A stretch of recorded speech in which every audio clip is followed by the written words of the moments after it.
Now, Yemen's Iran-backed Houthi rebels have fired a missile at Israel's Ben Gurion airport. The fresh attack has come after the Israeli bombings on Sanaa's international airport. The Israeli defense minister has said that the threat is now in the skies. And our next story takes a look at the new missile war in West Asia.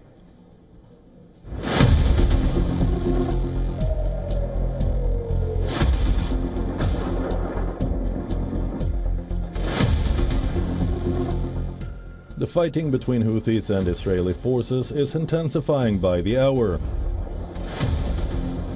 Both Ben Gurion Airport and Sanaa's international airport are under fierce attack. A wave of Israeli air attacks hit Yemen's main airport. Panicked passengers can be seen rushing out of the terminal in Sanaa. World Health Organization's Director General Tedros Adhanom Ghebreyesus was just meters away from the attack on Sanaa airport when it came under aerial bombardment. The Israeli military says it attacked infrastructure used by Houthis at the international airport in the capital Sanaa. These images show broken windows, collapsed ceilings, the damage at the airport after Israel strikes. IDF also attacked power stations and ports, alleging they were used to smuggle in Iranian weapons and for the entry of senior Iranian officials. In retaliation, Houthi forces unleashed missiles targeting Ben Gurion Airport near Tel Aviv, while simultaneously deploying drones against the city and a vessel in the Arabian Sea. The missile force of the Yemeni armed forces carried out a specific military operation targeting Ben Gurion Airport in the occupied area of Jaffa using a hypersonic ballistic missile of Palestine II type. The assault disrupted flight arrivals for half an hour. Prime Minister Benjamin Netanyahu warns of more strikes against Houthi positions. A short time ago, the Israeli Air Force attacked targets of the Houthi terror organization in Yemen, both on the coastline and in Sanaa. We are determined to cut off this terrorist arm of Iran's evil axis. We will persist in this until the job is done. Israel's defense ministry is now expanding the procurement program for the Arrow 3 interceptor that is designed to counter ballistic missiles outside Earth's atmosphere. Israel's comprehensive air defense system, comprising the Iron Dome, David's Sling and Arrow 3, is now on heightened alert. As tensions soar, both sides dig in for a prolonged confrontation, with the Houthis vowing continued attacks in solidarity with Gaza, while Israel pledges to neutralize threats from Yemen. Bureau Report, WION, World is One. All right, now to give us more perspective in terms of what is unfolding at this moment in this war in West Asia, we're joined by Professor Scott Lucas, who's a professor of international politics at the Clinton Institute University College in Dublin. He's joining us live in this broadcast. Now, Professor Lucas, thank you very much indeed, sir, for speaking to us here on WION. Let me start off by asking you this. You know, this tit-for-tat attacks that we've witnessed between Israel and the Houthis in Yemen are expected to escalate further. A lot of people are saying that what Israel intends to do with the Houthis is similar to what it did with the Hezbollah. Do you think it can succeed?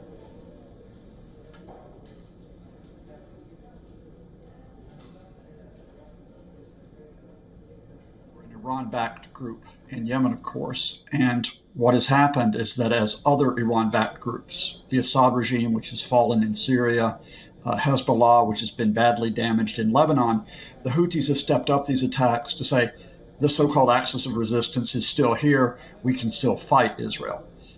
Now, in reality, in the past 10 days, we're talking about 5 ballistic missiles, 5 drones. I don't want to play that down, but you've only had 2 missiles which got through, causing light injuries. 1 hit a park, 1 hit an empty school. The Israeli response, of course, in part is to say to the Houthis, you can't do this, we'll hit you back.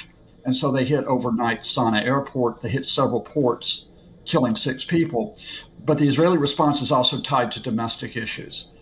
And that is that as Benjamin Netanyahu wages the open-ended war in Gaza, and as he had attacked Lebanon as well, he's going to keep the pressure on Yemen because he cannot afford a ceasefire.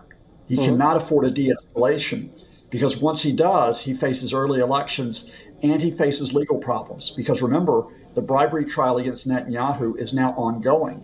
And just yesterday, his wife has been accused of witness intimidation. Interesting. Those are some of the pressing domestic issues. Do continue to stay on with us. This, of course, is a big story that we are tracking here on WION.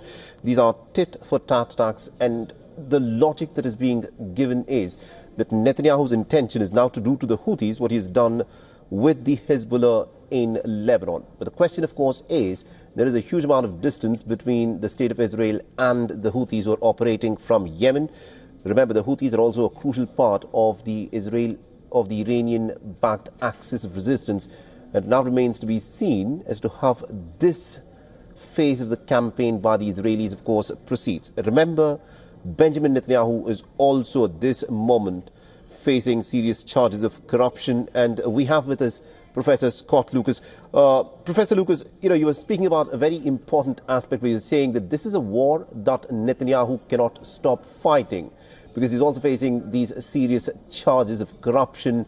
And the minute the war in the Gaza Strip were to come to an end, possibly Netanyahu may in fact be prosecuted in the cases of corruption that he's facing, and he could end up losing his political career. Is that what the calculation is for Netanyahu?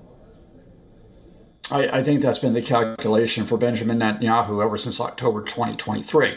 Now, I don't want to downplay the fact that Hamas, because of its mass killing inside Israel, of course, gave Netanyahu the legitimacy to attack Gaza and to continue attacking Gaza, as well as to attack other countries, such as Yemen.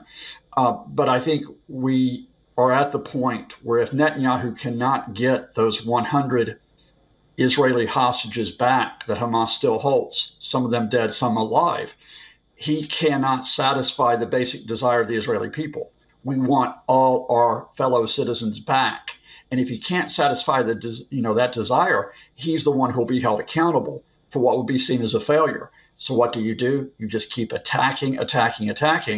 So while we talk about the attacks on Yemen, in the past 24 hours in Gaza, we've seen attacks on 3 hospitals, for example, one of them being raided by the Israelis today, and we've seen 5 journalists amongst the latest casualties.